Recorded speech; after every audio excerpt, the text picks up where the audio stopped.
Hello everyone, welcome back to the channel. तो आप में से बहुत लोग पूछ रहे थे कि अभी आपकी ग्रेजुएशन कंप्लीट कैसे नहीं हुई, तो फिर वो सब इसमें मैं बता रही हूँ कि मेरा कौन सा कोर्स था, क्या था, जिस वजह से मैं अभी तक सीजीएल के लिए एलिजिबल नहीं हूँ।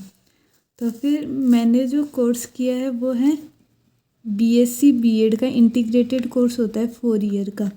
तो फिर उस कोर्स के अंदर मुझे पहले ये लगता था कि जो बीएससी है वो 3 साल की और जो लास्ट के अंदर 1 साल है उसके अंदर, क्योंकि जब हमारा एग्ज़ाम हुआ था तो ओनली जो बीएड के सब्जेक्ट थे वही थे।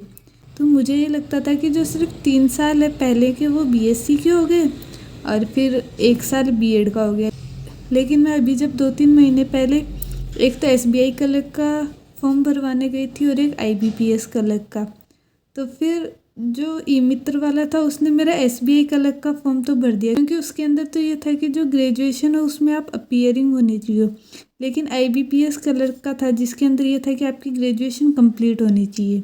तो फिर उसने ई मित्र वाले ने मेरा आईबीपीएस क्लर्क का जो फॉर्म था वो नहीं भरा कि इससे कुछ बेनिफिट नहीं होगा। और जो एसएससी के जितने भी फॉर्म होते हैं सीजीएल वगैरह वो मैं मेरे खुद फ़ोन से भर लेती हूँ, इसलिए वो मैंने खुद ने ही अप्लाई कर दिए थे। तो इसलिए मेरी जो ग्रेजुएशन है वो अभी कंप्लीटेड के अंदर काउंट नहीं होगी।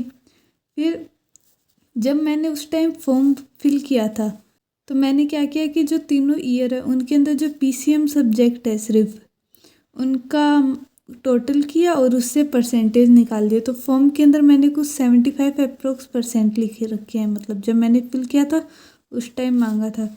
और अभी जब रियल के अंदर बाद में रिज़ल्ट आया तो मेरे 77.04%। तो इस वजह से ये जो मार्क्स है ये भी यहीं हो गए। और जो मेरा रिज़ल्ट अब आया था सितंबर को, कुछ 4 या 5 सितंबर को, और उसके अंदर शायद या तो 31 जुलाई या 31 अगस्त जुलाई है, शायद 31 जुलाई का मांग रखा है कि हाँ 31 जुलाई को आपकी ग्रेजुएशन कंप्लीट होनी चाहिए। इसलिए मैं ग्रेजुएशन के लिए अभी एलिजिबल नहीं हूँ, इसलिए मैंने इस बार ओलिव बोर्ड का जो लाइव मॉक आता है वो भी नहीं दिया था। फिर इसके साथ एक और चीज़ हो गई कि 18 डेट को अब तो टाइपिंग कर दिए, तो 18 डेट को मेंस की टाइपिंग है और 18 डेट को ही मेरा रीट मेंस का एग्ज़ाम है, मीन्स जो 3rd ग्रेड टीचर होता है उसका एग्ज़ाम। तो फिर ये एग्ज़ाम जो रीट प्री था वो तो मेरा क्लियर हो गया था, मीन्स 112 मार्क्स आए थे उसके अंदर तो।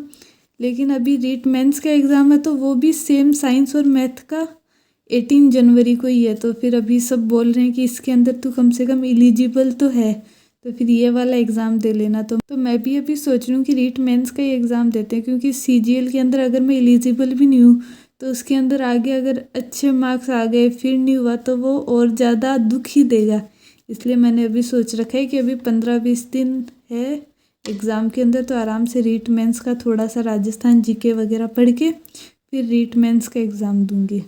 बाकी आप लोगों की तैयारी कैसी चल रही है, और अगर आपको सीजीएल से रिलेटेड कुछ भी डाउट हो तो आप वो कमेंट सेक्शन में पूछ सकते हैं। फिर वीडियो को भी लाइक कर देना और चैनल को सब्सक्राइब ज़रूर कर देना। Thank you.